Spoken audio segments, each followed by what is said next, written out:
menjadi titik awal di mana Ayu Ting Ting ataupun manajemen dari Ayu Ting Ting Karaoke segera merespon kasus ini supaya dia tidak bergulir secara terus-menerus.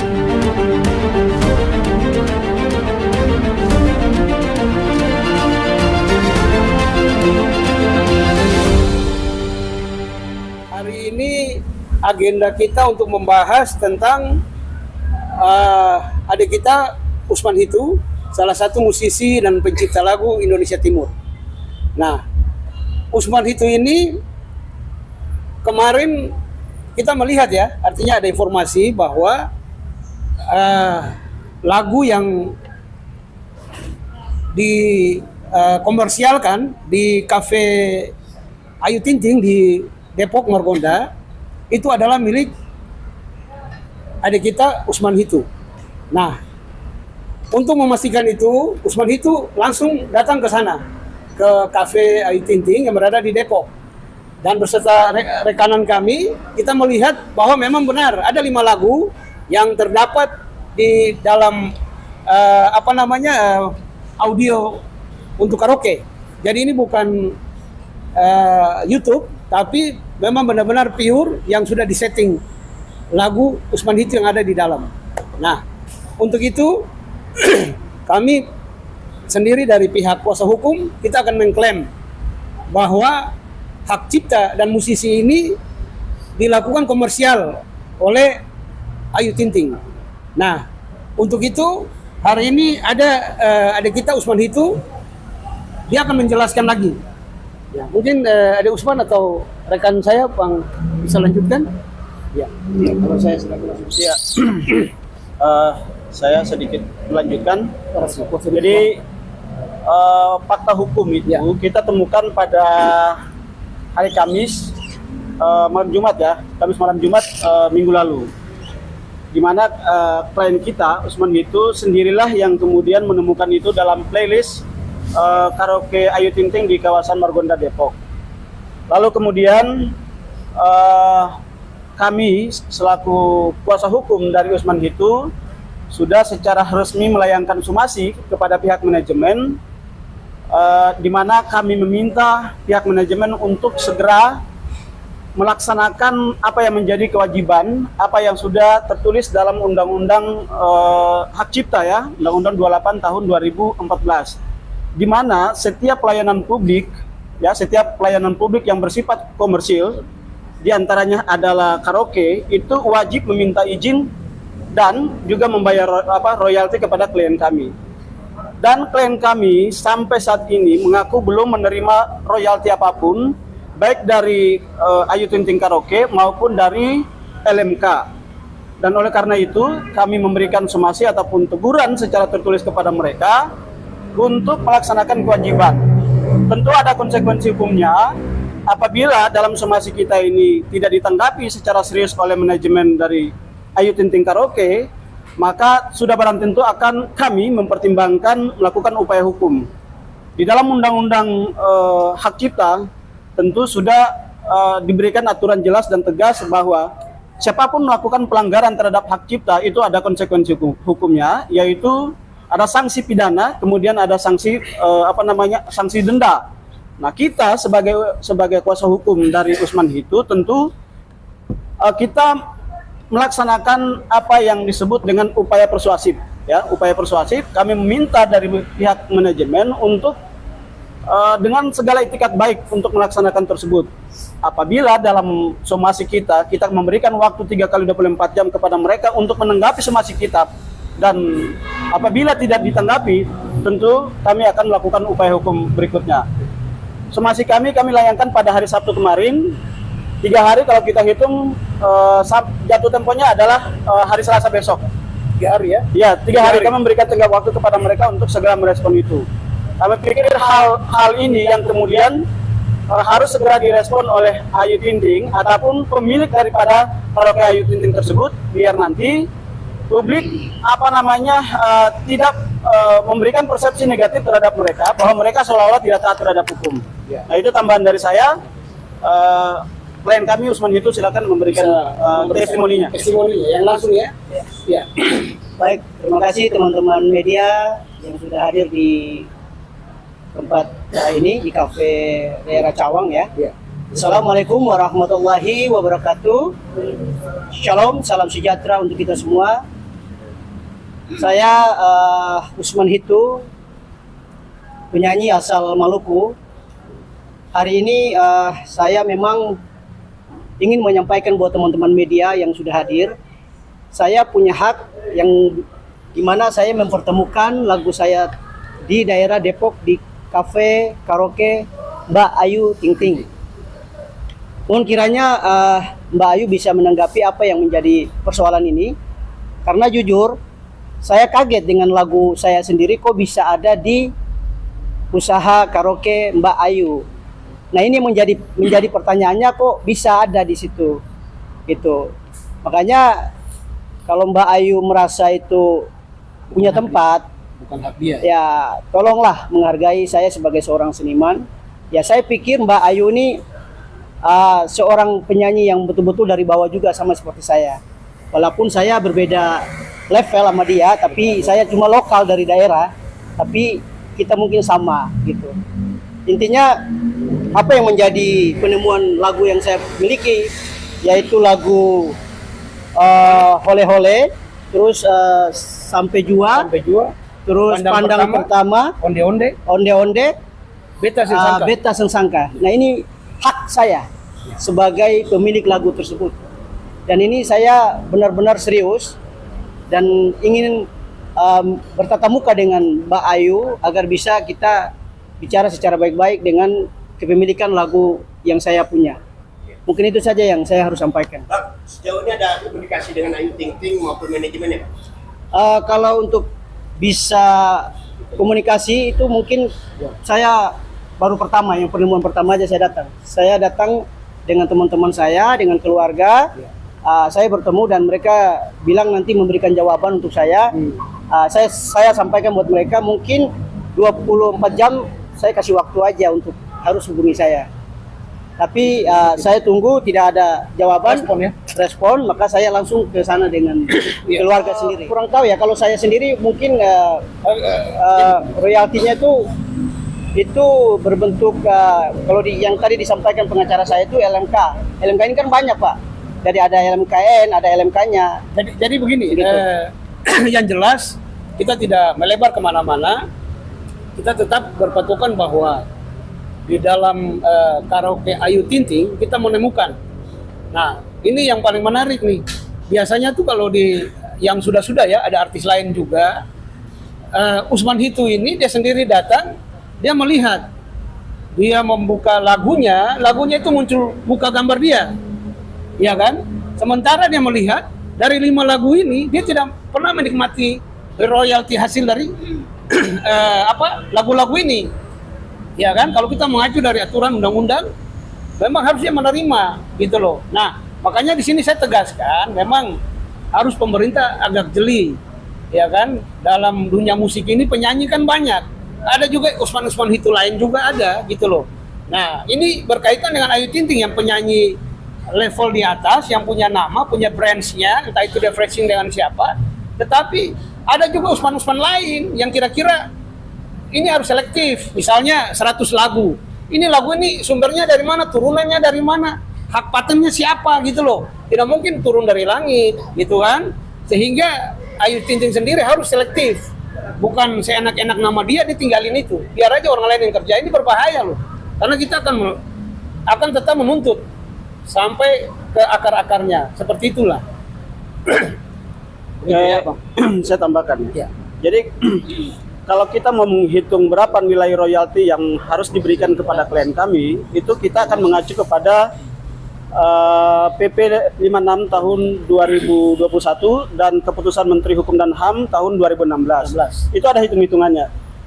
Cuma kita belum bisa memastikan nilainya. Kenapa kemudian seperti itu? Karena kita harus mengetahui bahwa karaoke Ayu Ting Ting itu sudah menggunakan produk hak cipta dari klien kami ini sejak kapan? Ya, itu yang pertama. Kemudian yang kedua, apa saja? Apakah betul 5 lagu ini yang kemudian ditemukan oleh klien kami betul fakta adanya ditemukan di sana itu betul atau tidak? Lalu kemudian nanti baru kita menghitung secara bersama. Memang ada hitung-hitungannya berdasarkan Kepmen tahun 2016 itu. Aturan ya. Ya, jadi apapun yang kita lakukannya kemudian sandarannya tetap adalah peraturan perundang-undangan. Kita tidak terlepas daripada situ. Nah tentu kalau berdasarkan PP 56 itu pembayaran royalti itu dilakukan melalui LMK, yaitu Lembaga Manajemen Kolektif. LMK kemudian nanti akan mendistribusikan kepada penyanyi ataupun kepada musisi. Tetapi yang menjadi ironis adalah dalam kasus ini Ayu Ting Ting sebagai end user mengaku sudah memberikan kepada LMK.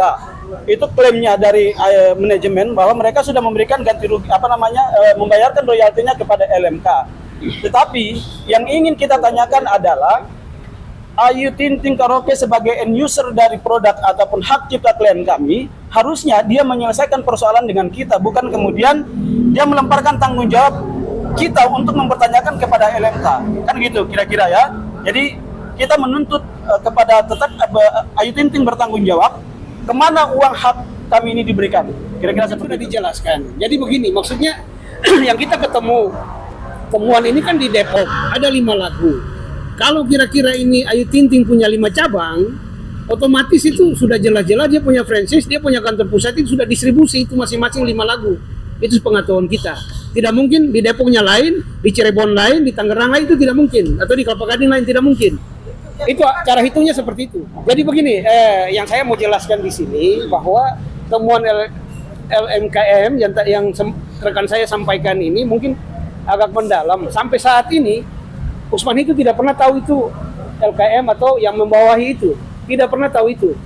Dia cuma mengetahui bahwa lagu saya dipakai, dibajak lah kalau kita bilang. Tanpa sepengetahuan dia sendiri. Gitu. Kalau berbicara penyanyi ini bukan penyanyi abu-abu. Kalau Indonesia Timur punya ratingnya di atas. Kira-kira seperti itu. Nah, mungkin nanti akan proses, nanti akan lempar tekniknya mereka bagaimana lah. Yang jelas pemilik barang ini dia tidak tahu. Tadi saya sampaikan, kita tidak masuk ke ranah itu dulu. Sekedar informasi dari mereka bahwa mereka sudah menyelesaikan dengan pihak yang lain gitu. Nah, entah itu dia penyelesaian seperti apa, agreementnya kan kita tidak tahu, cara membayarnya seperti apa, ininya seperti apa. Nah, bisa juga ini akal-akalan dari Ayu Ting Ting kan begitu. Ini kita praduga, kita belum tahu itu cara bayarnya seperti apa. Nah, karena apa? Saya bisa bicara itu dari pihak klien kami sendiri. Usman itu ini tidak pernah tahu usulnya apa gitu. Nah, cara bayarnya apa? Berapa perak gitu loh. Dia nggak pernah tahu. Memang kalau kita lihat dari peristiwa yang ada, kami menduga ada semacam duplikasi ya. Indikasinya ke situ. Atau copy paste lah. Kenapa kemudian indikasinya harus ke situ? Karena klien kami sendiri tidak pernah mendaftarkan 4 produknya tersebut ke LMK, dan yang bersangkutan juga tidak menjadi anggota dari LMK. Pertanyaannya, siapa yang mendaftarkan tersebut? Siapa yang mendaftarkan produk tersebut? Jadi kami menduga dalam tanda kutip adalah ada unsur pencurian hak cipta. Ya. Nah, ini nanti ranah kepada ranah pidana. Ini adalah tugas kepolisian. Ya. Tapi kami belum coba untuk masuk ke situ. Kami mencoba untuk melakukan upaya-upaya persuasif. Kan ada penyelesaian sebelum masuk ke sana, kita minta kalau bisa dilakukan mediasi. Ya. Terus kemudian kita bisa tanyakan kepada mereka bagaimana alur pembayaran royalti yang sudah dilakukan. Apakah betul atau tidak? Kalau sudah betul, bisa nggak dibuktikan? Kan gitu. Apakah sudah dibayarkan kepada LMK? Kemana uang itu? Kan gitu yang kita cari. Ini kan sudah disomasi ya? Ya. Tanggapan manajemen sendiri seperti apa? Kita memberikan waktu kan sampai hari Selasa ya. Sampai Selasa. 3 hari. Sampai sekarang belum ada pernyataan dari mereka baik secara lisan maupun secara tertulis. Ya. Jadi kami belum bisa menyampaikan bahwa apa rencana ke depan. Belum. Kami masih menunggu waktu sampai hari besok. Kami kami akan melakukan sesuatu upaya hukum ataupun tidak, itu akan tergantung dari bagaimana mereka respon surat somasi kita. Jadi kami masih menunggu dari pihak mereka. Somasi yang kita sampaikan ini, yang pertama, yang paling penting adalah ini kan menyangkut dengan hak klien kami mendapatkan royalti dari penggunaan 5 lagu milik klien kami, kan gitu. Nah, ketika permintaan kami ini tidak dipenuhi, tentu kami akan melakukan upaya hukum. Nah, ketika dia menggunakan 5 produk lagu ini tanpa izin, ada konsekuensinya, ya, ada konsekuensinya. Apabila yang bersangkutan tidak melakukan kewajiban untuk membayar itu, berdasarkan pasal 113 Undang-Undang 28 tahun 2014, itu ada konsekuensi hukumnya, yaitu bisa diancam pidana 3 tahun penjara, Denda. dan kemudian denda bisa 1 miliar lebih. Ya, ini sudah kita tuliskan dan kita jelaskan dalam somasi ini, dan kita berharap mereka harus patuh terhadap hukum karena negara kita adalah negara hukum. Nah, tentu ya ini yang sudah kita sampaikan, mereka harus segera respect. Jadi begini, memang nilai yang kita kan belum tentukan. Yang pertama ini kan harus bagaimana pihak dari manajemen Ayu Ting Ting dia mengakui, kan begitu. Nah, selanjutnya aturan-aturan itu kan ada yang tadi sudah dijelaskan. Sudah memang benar-benar sudah porsinya sudah dijelaskan dengan aturan-aturan yang ada. Kalau kita bilang bicara berapa nilai lagu, bisa aja kita bisa nilai yang besar karena kita menganggap bahwa ini duplikat. Ini memang dipaste, dicuri gitu loh. Nah, kita juga tahu lah, kita tidak semena-mena terus dengan lagu ini, tapi bagaimana kita bisa pendekatan, kita memberikan peluang memberikan waktu kepada Ayu Ting Ting sehingga dia juga bisa merespon dan dia bisa menjawab itu. Bisa saja bisa 1 lagu 1 miliar kan begitu. 1 miliar. Nah, Itu orang lagu. 1 lagu 1 miliar, 5 lagu 5 miliar. ya. Ini jadi memang susah kalau kita bilang ini komersial ya, dia sudah usaha, dia sudah mengambil keuntungan, view-nya, faedahnya dia sudah untung, gitu loh. Nah, kita bisa bilang aja, Ayu Ting Ting dikenal, misalnya Ayu Ting Ting dikenal punya karaoke itu karena Usman Hitu punya lagu, kan benar karena memang ada barang Usman Hitu ada di dalam, kan begitu. Nah, dia membajak lagu orang, ya kan, seperti itulah. Kami menduga ini adalah franchise ya. Tapi kita belum bisa memastikan apa hubungan Ayu Ting Ting dengan karaoke keluarga ini ya. Kita belum bisa memastikan itu. Tapi yang pasti di situ tertera adalah Ayu Ting Ting karaoke keluarga, kan gitu. Ya. Kita tidak tahu Ayu Ting Ting yang mana nih, ya kan gitu ya. Tetapi kita cross check juga, ternyata Ayu Ting Ting kantor pusat Ayu Ting Ting karaoke ini ada di Kelapa Gading. Ya, ada di Kelapa Gading. Pada tahun 2016 itu di-launching oleh saudari Ayu Ting Ting, ya. Pada tahun 2016 itu di-launching oleh saudari Ayu Ting Ting. Sehingga kami menduga ini ada korelasi ya, ada korelasi antara Ayu Ting Ting karaoke dengan artis Ayu Ting Ting sendiri. Kami menduga seperti itu. Tapi tentu karena kami masih menduga, kami juga berharap Ayu Ting Ting juga buka suara, kan gitu. Dia harus menyampaikan kepada publik apakah betul yang bersangkutan memiliki hubungan langsung dengan tempat karaoke ini atau tidak. Nah, kembali lagi soal pertanyaan yang tadi ya, kita masih menghitung kira-kira bahwa berapa nilai royalti yang harus dibayarkan kepada klien kami. Karena gini, karena dia perusahaan franchise yang kami lihat ada sekitar 5 cabang ya, ada di Jakarta, kemudian ada di Depok, ada di Cirebon, ada di Cibinong, dan ada beberapa tempat lainnya. Jadi tinggal kita hitung aja berapa lagu, berapa tempat karaoke yang menggunakan 5 produk milik klien kami. Kira-kira 3 hari, 3 kali 24 jam. Jadi terhitung mulai dari kemarin sampai dengan hari Selasa. Nah, kita menunggu, kita menghormati lah proses hukumnya, tanggapan. Kalaupun memang tidak, kita akan memberikan somasi yang kedua. Nah, langkah itu kan akan berjalan. Itu mungkin ya dari beberapa pengacara saya yang mereka sudah sampaikan, saya mau terangkan sebentar dulu buat teman-teman media. Mungkin dari tahun 2008 itu waktu itu belum terlalu publik dengan YouTubernya seperti itu ya. Itu masih zaman belum jeda VCD ya. Nah, lagu itu yang saya bingung kok bisa ada di situ. Ya mungkin ya nggak tahu siapa yang masukin, saya nggak tahu gitu. Ini yang menjadi pertanyaan saya. Jadi kebetulan di lagu itu ada beberapa senior saya yang sudah terlibat di situ. Beliau udah meninggal semua, udah meninggal. Nah, tinggal saya sendiri. Jadi ini hak saya gitu.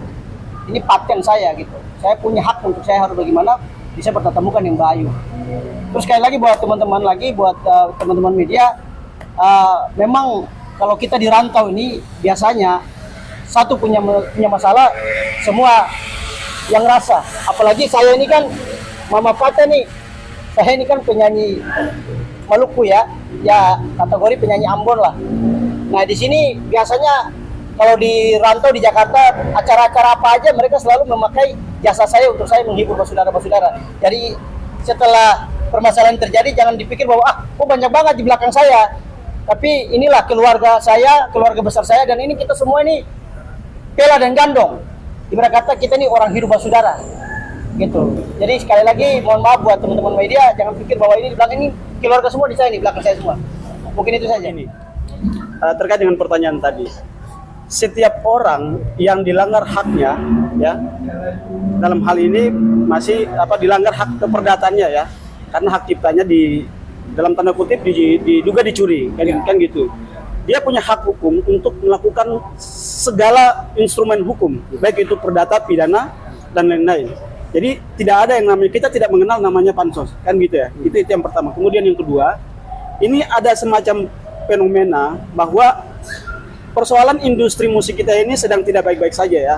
Kalau kita melihat dari peristiwa dari tahun ke tahun selalu akan muncul sengketa hak cipta ya.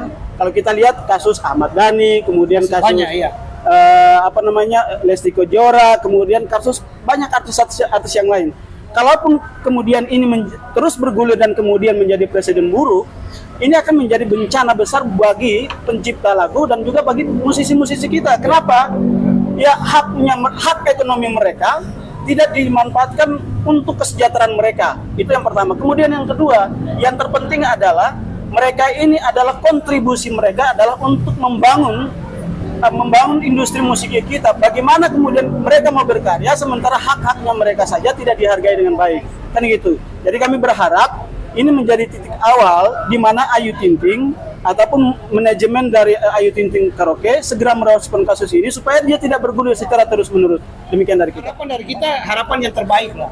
Kita punya satu budaya yang mana kita menyampaikan melalui somasi agar supaya Ayu Ting Ting sendiri dia bisa melihat, manajemennya bisa melihat, menjadi edukasi buat dia.